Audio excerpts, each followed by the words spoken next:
Fórmula 1. Oferecimento Petrobras 50 anos, o desafio é a nossa energia. Banco Real, o banco da sua vida. Processadores Intel, exija sempre o selo Intel Inside. TIM, viver sem fronteiras. Excelta 1.4 Energy.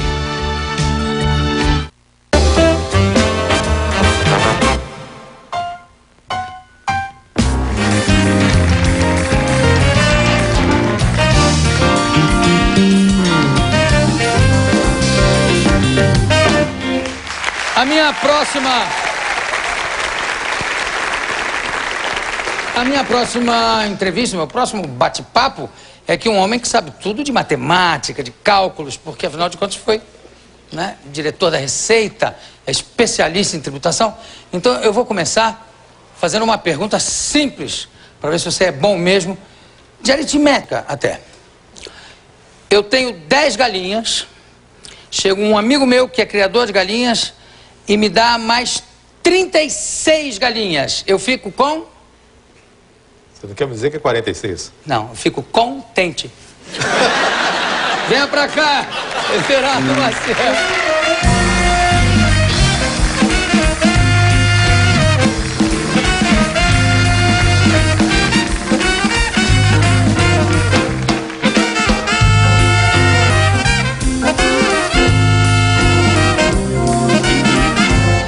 É bonitinha essa, né? É, eu fiquei convencido que você sabe matemática.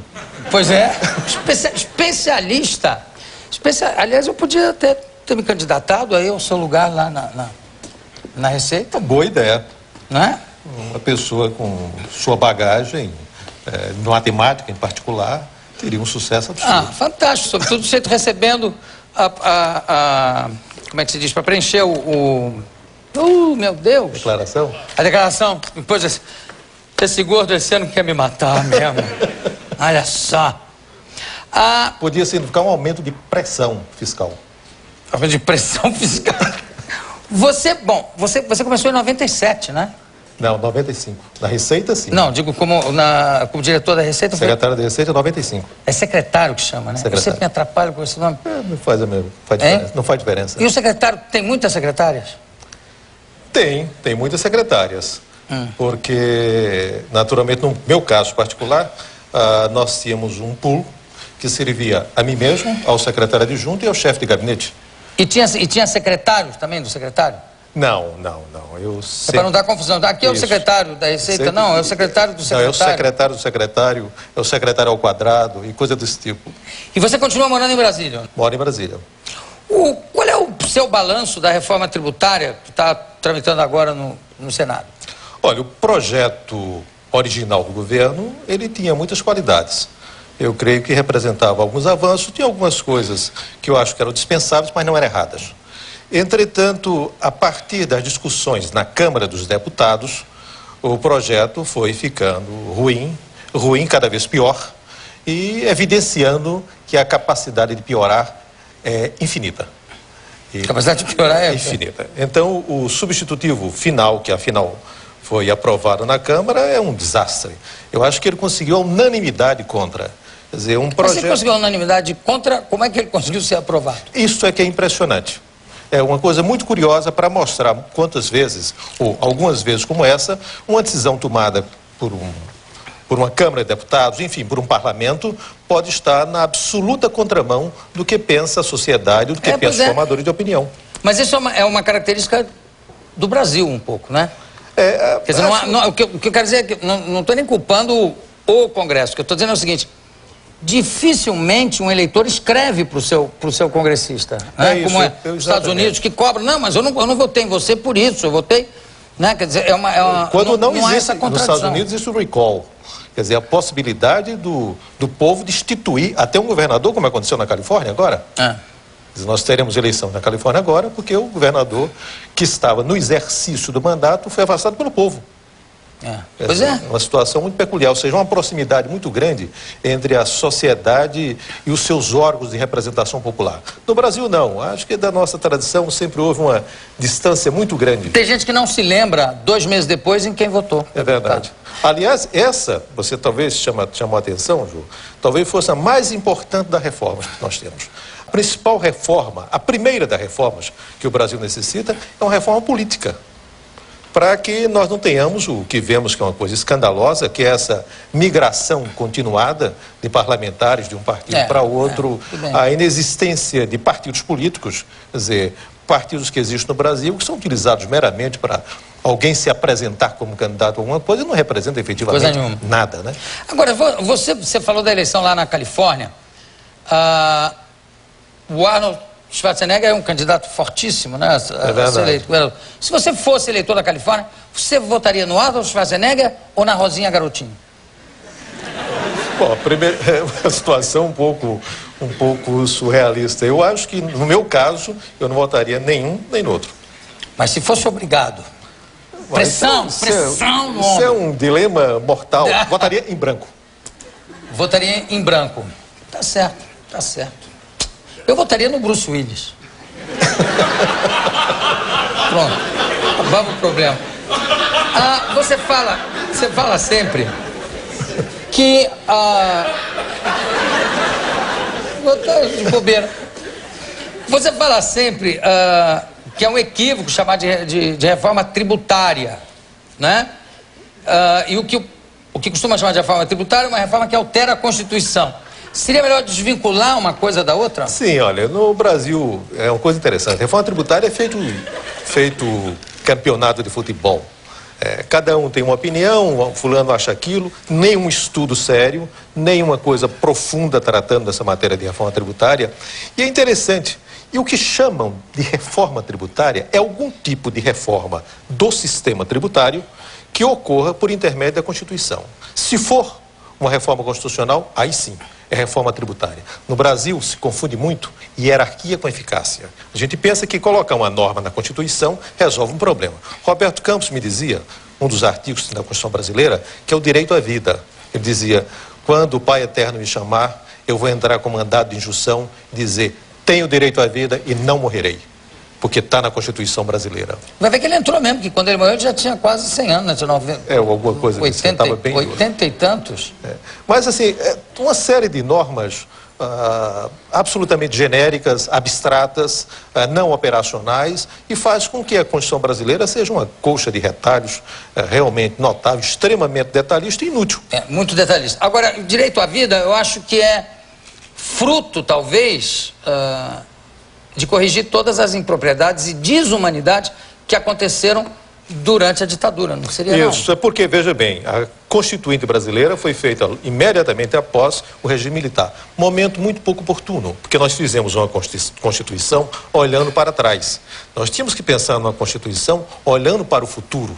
Não fazer uma Constituição para reparar aquilo que aconteceu durante a ditadura militar, mas construindo um país. Então, não era o momento... Não, mas também devia, quer dizer, mesmo levando em conta o que você está dizendo, que eu acho corretíssimo, mas tem que se levar em conta também as atrocidades que aconteceram antes, para que elas não se repetissem, né? Sem dúvida. Agora, eu também estou absolutamente de acordo, quer dizer, não deveria acontecer esse tipo de coisa. Agora, a Constituição brasileira, se você for olhar o que está na Constituição, realmente foi uma Constituição feita com retrovisor. Quer dizer, olhando para trás, tentando reparar algumas coisas, montando soluções absolutamente irrealistas. Por exemplo, na área tributária, foram feitas várias transferências de impostos que eram da União para os estados e para os municípios, e também dos estados para os municípios, mas se esqueceram de um detalhe, transferir as responsabilidades. Então, claro que gerou um desnível. Não, e tem também o negócio dos 12%. É fantástico, os 12%. Os 12% de juros. 12% de juros, taxa anual de juros 12%, isso é fantástico, isso dá folclore. E depois aí tem aquele negócio de dizer assim, isso ainda tem que ser regulamentado por lei. Ou seja, que é um jeito brasileiro. Nós temos muito esse tipo de coisa, João. Nós dizemos assim, a responsabilidade por essa política é dos estados. Agora nós fizemos, vírgula, sem prejuízo, e no sem prejuízo ainda acaba tudo que disse. É da mesma coisa assim, nós teremos taxa de juros 12%, na forma estabelecida em lei. A lei não virá nunca. Então é uma maneira um pouco de fazer um discurso político, um discurso para a plateia, mas que não tem nenhuma serventia. E também é uma coisa política bem do brasileiro, né? De fazer, de dar um acerto. Tem uma história do Simões Lopes maravilhosa, no tempo de Getúlio Vargas, que ele era o encarregado, era quem cuidava, enfim, de toda a parte burocrática de todos, do DASP, que cuidava de todos os ministérios. Aí um dia ele mandou uma coisa lá para o Oswaldo Aranha, que na época era ministro da Fazenda, reclamando de uma coisa lá que o Oswaldo Aranha tinha feito. E o Oswaldo Aranha, aquele gênio dele, aí ele disse assim, responder aí ao doutor Simões Lopes o seguinte, doutor Simões Lopes, vá à merda, assinado Oswaldo Aranha. Mandou aquilo, foi a secretária perguntou, entrega pessoalmente, não, manda pelas vias normais que eu quero que todo mundo veja e tal. Aí o Simões Lopes ligou para o Getúlio, imagina, doutor Getúlio, eu não sei o que fazer, imagina, olha o que o doutor Oswaldo escreveu para mim, vá à merda, como é que eu faço? Eu disse, é muito simples, o Oswaldo te mandou a merda, tu não vais, pronto, fica tudo resolvido. E fica desmoralizado o ministro. Desautorizado o ministro. Exatamente. Isso tem que continuar nessa história, mas logo adiante o Simões Lopes foi se queixar o Getúlio, do Oswaldo Aranha, e o Getúlio disse, você tem toda a razão. E então, o Oswaldo Aranha foi em seguida falar com Getúlio e se queixou do Simões Lopes. E Getúlio disse, você tem toda a razão. Então, a mulher de Getúlio disse, mas não é possível, Getúlio. Ora você dá razão ao Simões Lopes, ora você dá razão ao Oswaldo Aranha. Ele disse, você também tem toda a razão. Tá certo. Qual é a confusão mais comum que acontece entre tributária e fiscal? Reforma tributária, reforma essa é uma coisa interessante. No Brasil as pessoas se queixam muito da carga tributária. E tem razão. Carga tributária. Agora você diz que tem razão? Eu sei. Agora. Antes não. A carga tributária do Brasil é alta. É alta, alguns falam, relativamente é mais alta do que a americana. Entretanto, é mais baixa do que a média europeia. Agora, as pessoas se esquecem o que é que está atrás da carga tributária. O que está atrás da carga tributária é despesa. Quem faz carga tributária não é imposto. Quem faz carga tributária é despesa. Desculpa, caiu aqui caiu um pelo.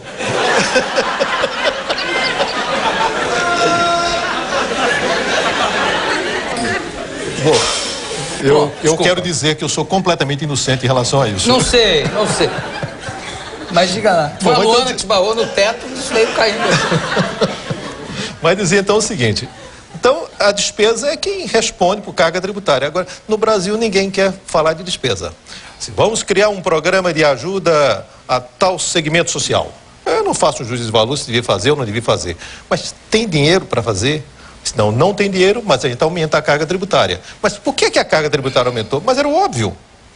Se aumentou a despesa, aumenta a carga tributária. Eu estou dizendo isso para dizer o seguinte. Nós precisamos cuidar de uma reforma fiscal. Quando eu falo fiscal, quer dizer tributária e da despesa. Cuidar também do gasto. É feito uma pessoa, um pai de família, que está reclamando do seu salário, diz que está em dificuldade e não cuida de fazer a economia. Não vai dar certo essa operação. Então, no Brasil, a despesa cresceu de uma maneira extraordinária.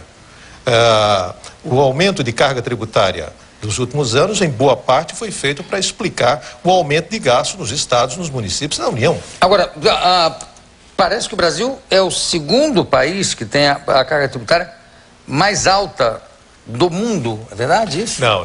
A primeira é o que eu tinha visto isso outro dia. Tem dezenas de países com carga tributária mais alta do que o Brasil. A média dos países da União Europeia está ao redor de 41% a 42%. O Brasil é 36%. A média. 36? 36. Só? 36. 36, isso está me lembrando uma... Somando todas as... Tudo. Está me lembrando uma frase agora, que dizia Milor Fernandes, aí nos anos 70, quando o então ministro Delfim Neto disse, a inflação deste ano foi de 12%. Milor disse, nunca imaginei que 12% fosse tanto. Não, eu pensava... Não, estou feliz só porque eu pensei que estava em torno de 50 e pouco, 54, uma coisa assim. 36%. 36%. Somando tudo. Somando tudo. Tem países que têm carga tributária próxima de 50%. Os Estados Unidos têm um pouco abaixo de 30%. E alguém pergunta, Por qual a diferença? O tipo de Estado. Os Estados Unidos tem um Estado liberal, diferente da maioria dos países da União Europeia, que tem um Estado, clássico Estado, é o Estado de bem-estar social. É um Estado diferente. Mas você falou, menos de 30% que você falou? Menos de 30%. Mas, por exemplo, 29, alguma coisa. Vou falar em pessoa, caiu mais um pelo lá. Estão esperando alguém. É. Isso me lembra uma frase clássica sobre tributos, que tributar é a arte de tirar as penas de um ganso sem matar o ganso. Para poder crescer de novo. A gente estava falando assim, mas nos Estados Unidos, por exemplo, o jeito faz um cachê de pessoa física, tá? De 1 milhão, e dizem que o imposto progressivo é tão grande que ele chega a pagar 90% de imposto sobre esse 1 milhão, é verdade? Não. A alíquota máxima americana para a pessoa física dá 39%. 40%, digamos, 40%. É 39%. No Brasil, a máxima nominal é 27,5% do imposto de renda de pessoa física. Agora, vamos voltar a falar daqui a pouco, eu vou chamar antes. Caiu mais, hein?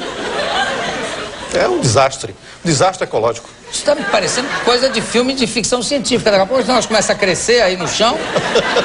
E ó, vocês que se cuidam, porque eu me mando pra lá correndo. Virem, chama a nossa vinhetinha que eu vou continuar aqui com o Everardo Maciel, por favor.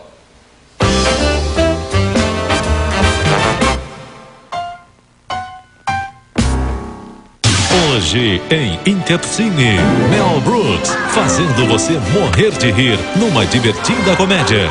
A louca história de Robin Hood. Hoje, depois do programa do Jô em Intercine.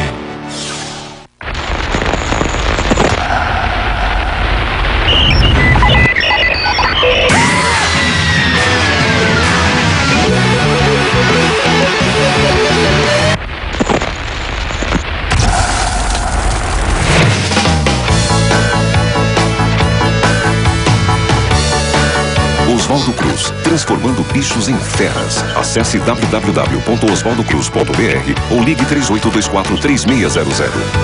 Brasileiro adora aparecer. Foi para isso que o Brasil Total foi criado. Para que o Brasil todo possa se mostrar. Cada região já está criando seus programas, com seu sotaque e a sua cara. Aparece aí, aparece aqui. Fome não é só de comida. Cada vez que você compra a revistinha do Fome Zero com Emília e sua turma por R$1, está doando 6 cartilhas para os projetos do Fome Zero. Você é Fome Zero, nas bancas, por R$1. Bem-vindo ao charmoso e disputado mundo de celebridade. Money no bolso, é tudo que eu quero. Money no bolso, saúde e sucesso. Money no bolso, é tudo que eu quero. Money no bolso, saúde e sucesso. Faço tudo pela fama, não tem jeito, eu sou assim. Sei que a fama tem um preço, vou pagar, quero subir. Na cama com Madonna, quero mais é ser feliz. Se eu tiver 15 minutos, viro capa de revista. Money no bolso, é tudo que eu quero. Money no bolso, saúde e sucesso. Money no bolso, é tudo que eu quero. Money no bolso, saúde e sucesso. Nesta segunda, estreia a nova novela das 8 de Gilberto Braga, Celebridade.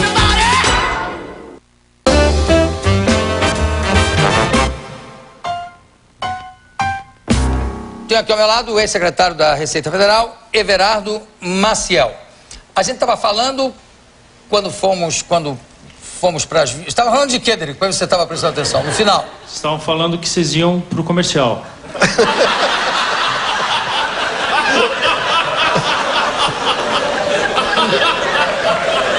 A gente... Na verdade, a gente ia começar... Tá vendo? De castigo. A gente ia começar a renovar uma velha pendenga, uma arenga, como se diz na sua terra, que é a respeito do CPMF, né? Que você continua achando um bom imposto, o CPMF. Continuo. E eu sempre pergunto, mas então... por que eu caí nessa esparrela quando vieram com o imposto imposto único, com o imposto único que eu achei ótimo, imposto único, não sei o quê. Mas antes eu falei assim, olha, não...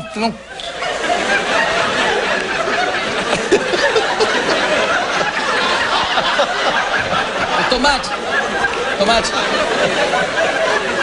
Foi muito engraçado.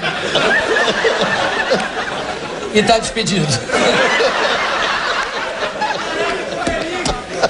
Eu dizia o seguinte, que esse negócio é um perigo porque, em primeiro lugar, não vai ficar imposto único e esse imposto único vai passar a ser um imposto a mais. E todo mundo garantia que não havia hipótese. Pá, não deu outra coisa. Por que você defende, você acha um imposto bom?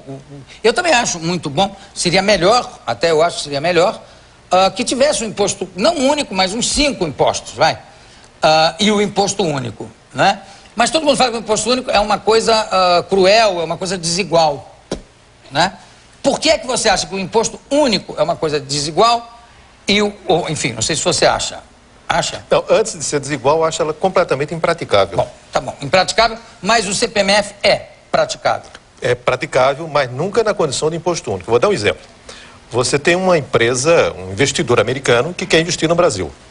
Quando ele quer investir no Brasil, os resultados que a empresa dele obtiver no Brasil serão apurados para efeito do fisco americano. Essa é a regra do jogo. Bom, se ele não tem imposto de renda aqui, se ele não tem o equivalente à contribuição social sobre o lucro, enfim, uma variação de imposto de renda, ele vai pagar imposto de renda lá. Ou seja, o custo de investimento no Brasil passa a ser maior do que em outros países. Eu passo, por exemplo, a desestimular as inversões estrangeiras. Só para dar um exemplo. Isso é um bom exemplo. É um belo exemplo. Para americano, para brasileiro não cola. Não, tá certo. E não há como compensar estimular de uma outra forma, não há. Não existe forma. E Agora, o CPMF, ele tem vantagens enormes. Ele é um imposto fácil de cobrar, ele tem um custo baixo de cobrança, ele é muito transparente, ele tem alíquotas pequenas, e ele, além disso, é um instrumento muito importante no combate à fraude, no combate à sonegação. Então, é claro que o Brasil é verdadeiramente um laboratório para esse tipo de imposto e tem conseguido obter êxito nisso. Não tem, em nenhum país existe o imposto único ou não, algo imposto semelhante? Único não existe. Imposto único, olha, deixa-me dizer, eu encontrei num sebo em Buenos Aires uma revista do imposto único do começo do século XX. Ou seja, isso é uma ideia muito antiga.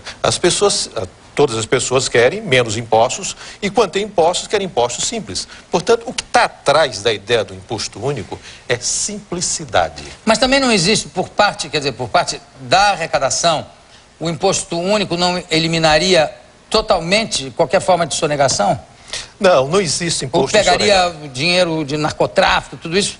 Isso não atrapalharia tudo isso? Não, a CPMF pega. Não existe imposto sonegável. João, uma vez resolvi montar uma coisa que eu digo, agora eu tenho uma fórmula perfeita de evitar qualquer tipo de fraude. Quando alguém fosse fazer uma importação, quando ele fosse fazer o registro, nós montamos um modelo onde, quando ele apertasse o botão, haveria um desconto em sua conta do imposto e a transferência para a conta do Tesouro. Portanto, perfeito. Em 15 dias fraudaram. 15 dias fraudaram da maneira mais simples. A pessoa escreveu errado e, ao fazer a retificação, trouxe um documento falso. Era um caso de uma pessoa no Rio de Janeiro. Eu disse, olha, eu quero conhecer esse gênio. É fantástico. Porque o que derruba um sistema muito bem montado não é outro sistema bem montado. É a simplicidade. É a simplicidade.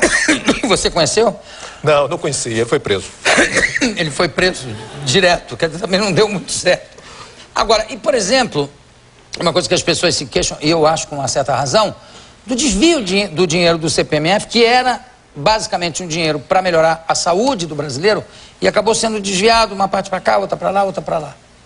Eu de fato nunca administrei esse assunto e, portanto, teria poucas informações a dizer. Por tudo que eu tomei conhecimento dos meus colegas que trabalharam nessa área, nunca houve desvio. Desvio é uma palavra errada. Mas o destino... Eu digo, não foi destinado a outra finalidade. Foi destinado, de fato, à saúde. Só que a saúde, na verdade, é tão absorvente de recursos que consegue absorver muito mais do que o que efetivamente está arrecadado pela via da CPMF no Brasil. Então não tem esse negócio de dizer, não, o dinheiro, uma parte do dinheiro foi destinado para aquilo ou para... Não. Por tudo que eu conheço, eu não sou uma pessoa que trabalhei nessa área, mas pelas informações que disponho, nunca aconteceu isso. Como é que aconteceram no Brasil algumas distorções quase que surrealistas? Por exemplo, até bem recentemente, quer dizer, não é uma coisa assim tão do começo do século passado, nem nada. Por exemplo, a agência de propaganda não pagava imposto de renda. Por quê? Como é que era? Como é que era isso? No Brasil existiam muitas isenções. Quer dizer, até não faz muito tempo, jornalista não pagava. Sim, mas jornalista é uma pessoa física. Eu digo uma empresa também de propaganda. Eram situações que eram favorecidas pela legislação. Como no Brasil ainda existe isso. Por exemplo, uma empresa que está situada na Zona Franca de Manaus, quando ela faz uma exportação para dentro do país, ela não paga o IPI. Por quê? Porque está na Constituição. Isso é uma boa solução? Eu creio que não, mas é uma norma que está na Constituição. Uma empresa, inúmeras situações de isenção de empresas que estão localizadas no Norte, no Nordeste, e o caso também de isenções de ICMS, até as mais absurdas. No mês de setembro, no Brasil, aconteceu uma farra como eu nunca vi na minha vida. Uma farra de incentivos fiscais notáveis. Por que razão? Porque na Constituição, no projeto, melhor dizendo, de reforma tributária, se disse o seguinte: tudo aquilo que for concedido até 30 de setembro, qualquer que seja a forma, a Constituição convalida. É claro que deu uma farra, não podia ser de outra forma. Uma competição predatória, uma competição louca entre os estados para ver quem concedia mais incentivos fiscais. O que fez, uma certa ocasião, um amigo meu, um francês que estava aqui no Brasil, me disse: olha, Everardo, eu não entendi por que é que os estados brigam tanto para ter esse imposto ICMS. Porque, pelo que eu vi, eles não querem arrecadar, eles querem dar isenção. Então, portanto, isso não é imposto. Não tem problema. E eu tive que desconversar, porque realmente era procedente e é uma coisa ininteligível. Uma coisa assim que ninguém consegue compreender. Você falou agora de um francês, não é, amigo seu? Teve um francês que fez campanha para a presidência, isso acho que nos anos 50, um pouco antes, que era para abolir o imposto de renda. Como era o nome dele, meu Deus? Sabe? Não, isso eu não conheço. E não se elegeu. Aliás, quem inventou a invenção do imposto de renda foi inventado pelos ingleses. E os ingleses inventaram, isso é interessante, eles inventaram porque supunham que a Revolução Francesa ia atravessar o Canal da Mancha. Então, foi uma maneira de coletar dinheiro para resistir à Revolução Francesa. Bom, como se sabe, a Revolução Francesa não atravessou o Canal da Mancha. Não. Então, extinguiram o imposto. Entretanto, vieram agora as guerras napoleônicas. Então, novamente, o imposto de renda. E aí, o que era permanente, como sempre acontece com os impostos, o que era provisório ficou permanente. Nunca, nenhum imposto já foi assim, um imposto provisório que tenha sido depois cancelado? Olha, deve existir alguns impostos muito específicos em época de guerra. No Museu da Receita Mundial, né? Porque mas não, tudo no museu. Tem imposto de todo tipo no mundo. Na Alemanha, recentemente, inventaram um imposto muito curioso. Qual é? Imposto sobre motéis. Mas é pago por hora? Como é que é? Bom, eu não sei qual a base de cálculo. Ué, tem o Vespasiano, não tem instituído pelo imperador romano, pelo Vespásios, nos banheiros públicos, né? Para usar tinha que pagar imposto de poder fazer pipi ali naquele banheiro. Eu não sei que tratamento eles dão assim. Com o uso de algum tipo de medicação, se seu imposto fica mais alto, se não teve sucesso. Bom. Você tentou dizer, você vai pagar um imposto? Brochei, não pago nada aqui. Não pago. Olha só, entra a mesa de botões. Disseram que você é um craque. Não sou craque.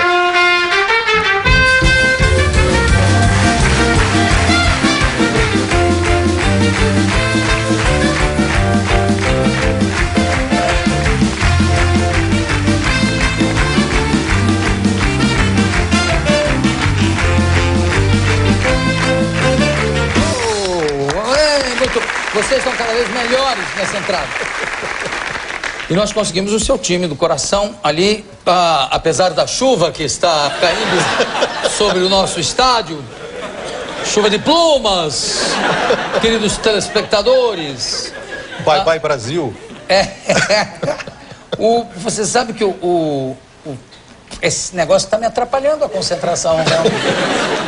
Nós vamos procurar o seu time.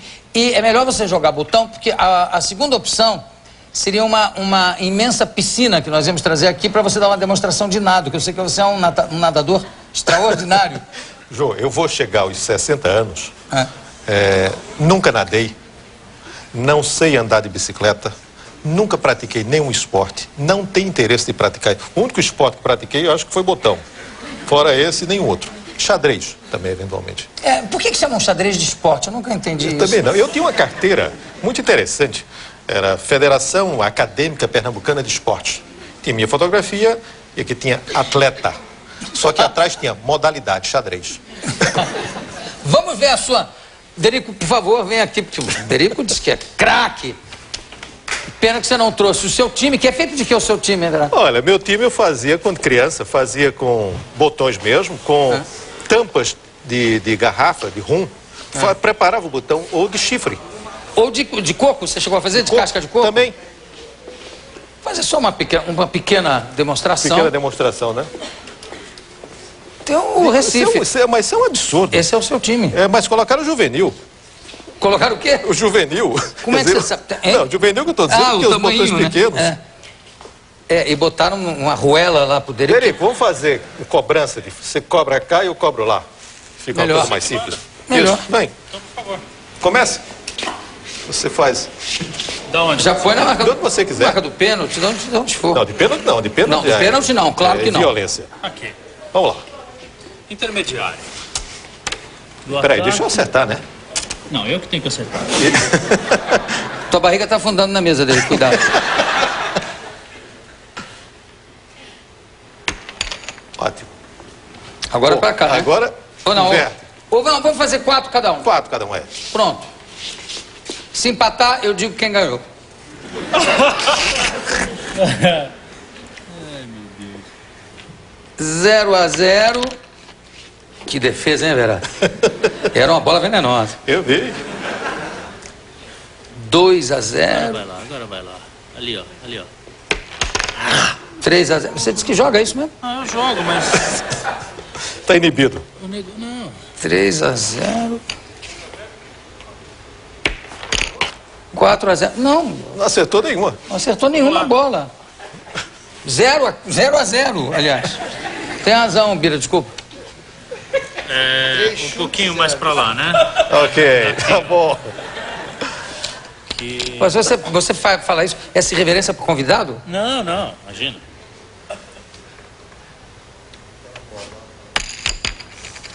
Você não quer bater bola um pouquinho antes, era pra esquentar? Não, você não. Eu acho. Tem gol, né? Continua 0-0. Vai. Boa bola, viu, Everardo? Um pouco alta. É que ele espalmou. Vamos lá. Nossa, que defesa. Aqui tem goleiro. A bola foi venenosa, mas... Faltam quantos? 1 ou 2? Só falta um. Só falta um. Eu acho que falta...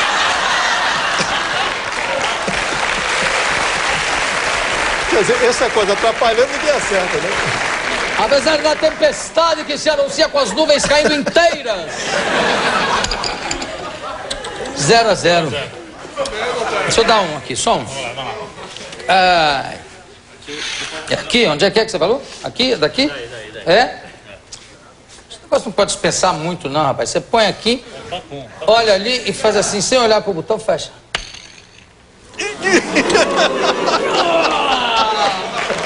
Quase! Everardo Maciel, muito obrigado pela sua presença. Daqui a pouco a gente volta.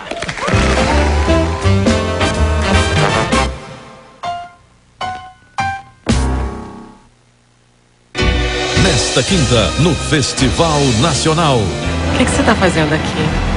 Tô te esperando. Amores são sempre possíveis. Há muito tempo? Há 15 anos. O destino muitas vezes insiste em unir dois corações. Mas será que todo mundo tem uma alma gêmea? Não existe isso de alma gêmea, mulher ideal. Murilo Benício, Carolina Ferraz, Irene Ravache e Beth Goulart. Numa história apaixonante. Quer dizer, então, que tu é meu par perfeito. Você é minha alma gêmea. Amores Possíveis. Filme inédito. Nesta quinta, depois de A Grande Família, no Festival Nacional.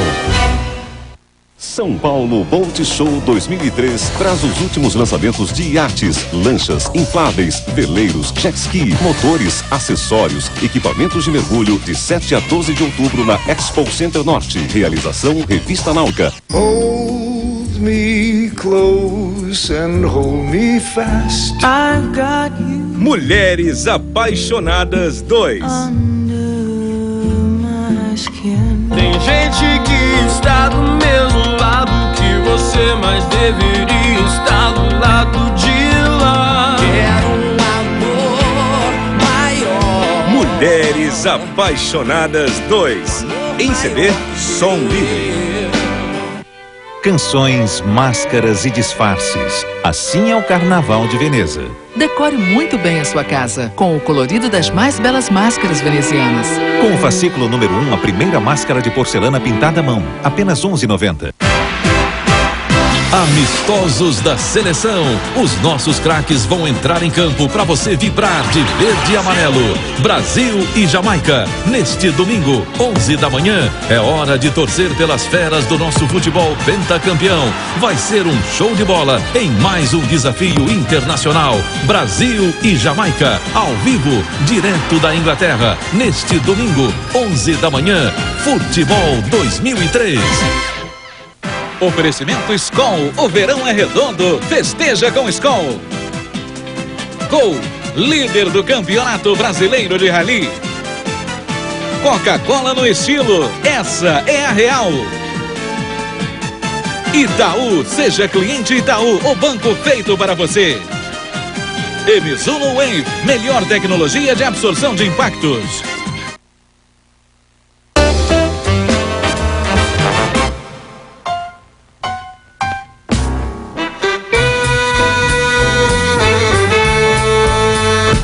Doutor Ariel Vilela Prado, eu tenho a impressão de que nós temos o apartamento que o senhor deseja. Discreto? Discreto. Silencioso? Muito silencioso. Ótimo, porque eu estou aqui fazendo um trabalho com o meu advogado, o Dr. Santana, que também é antropólogo, aliás, formou-se com Darcy, sobre o núcleo familiar das civilizações indígenas do Xingu, margem oriental.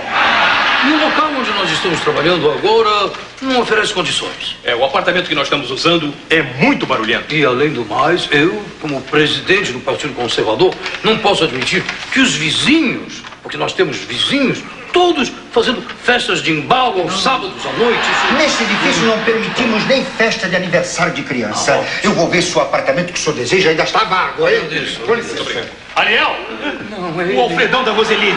Você está olhando para mim? Tá olhando pra cá, tá olhando pra cá. Ariel, tu tá querendo se mudar? Oi, amor, não, é só um apartamentinho para dar umas festinhas de embalo, entende? Daqui a pouco eu vou ir falar com você. Tá ótimo. Mas que coisa, digo eu. Você tem que desmunhecar toda vez que na frente dele. Mas é claro, pois se ele encontra comigo na casa dele, no quarto dele, com a mulher dele, eu, para disfarçar o flagrante, tive que desmunhecar. E você tem que toda vez que ele aparece desmunhecar? Claro, senão eu sou um homem morto, ele anda armado e tudo. Doutor Ariel, o apartamento está à sua disposição. Podemos discutir as condições. Ótimo. E o contrato de quanto tempo? No mínimo 1 ano. Serve? Ariel! Olha, é pouco. 1 ano eu acho muito pouco, porque eu vou redecorar aquilo todo, tenho que pintar de cor de rosa. Aí fica pouco, não acha, Dulce? Hein, Dulce? Verdade, tem que ser bem mais que 1 ano. Olha aqui, meu amigo. Esse aqui é o Ariel. Entendeu? Gente muito fina. O senhor pode fazer um contrato até de 10 anos. Ariel, prazer em te ver, hein? Tá bem, amor. Tchau, hein? Tchau. Tchau, Dulce. Até logo. Tchau. Então, nós precisamos de um prazo maior para completar a nossa obra. Que obra? Que obra? A obra sobre o núcleo familiar. Olha, para fazer um contrato de 2 anos com os senhores, eu vou ter que pensar muito, hein? Olha aí, desculpa interromper, hein? Não é, amor, você não interrompe não, cara, que é isso? Ariel, eu quero saber se tu não vai dar uma festinha na inauguração do AP. Imagina, você não vai dar uma festinha? Vou dar aquela festa pra arrebentar com a boca do balão, pra fraturar a coluna do som. Você vai ver, amor. Ariel, vai me convidar. Primeiro da lista. Ariel, prazer em te ver. Tá bem. Tchau, tchau, então. Tchau. Doce. Tchau. Quando é que nós vamos poder, então, assinar esse contrato? Nunca! Tá ouvindo? Nunca! Por sua causa, antes de mudar, nós já fomos despejados. Mas o que eu posso fazer? Antes de mais nada, tire a rosa! Ariel, bote a rosa! Não esquece, hein? Não, amor. Tchau. Por que você não manda um beijinho pra Roseli? Não, esse beijinho eu prefiro dar pessoalmente.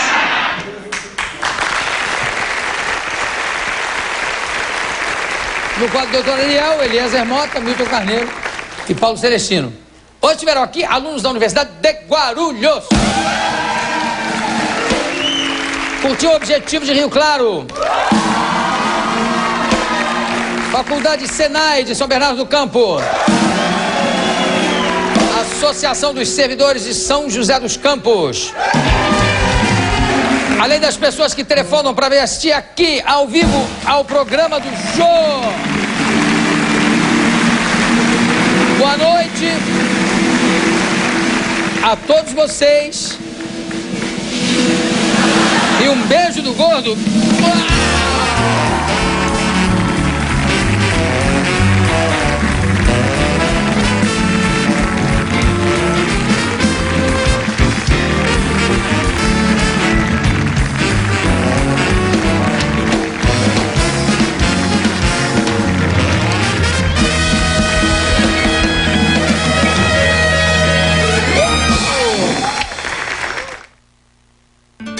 Próxima segunda, Tela Quente vai levar Julia Roberts e Hugh Grant até um lugar chamado Notting Hill.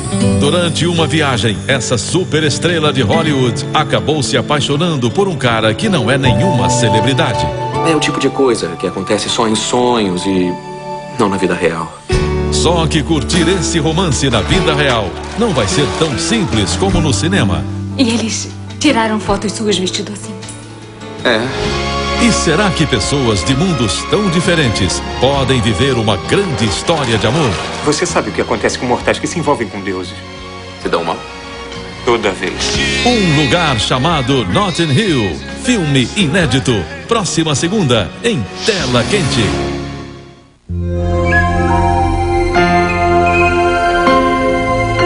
Globo, a gente se vê por aqui. Assista agora Intercine.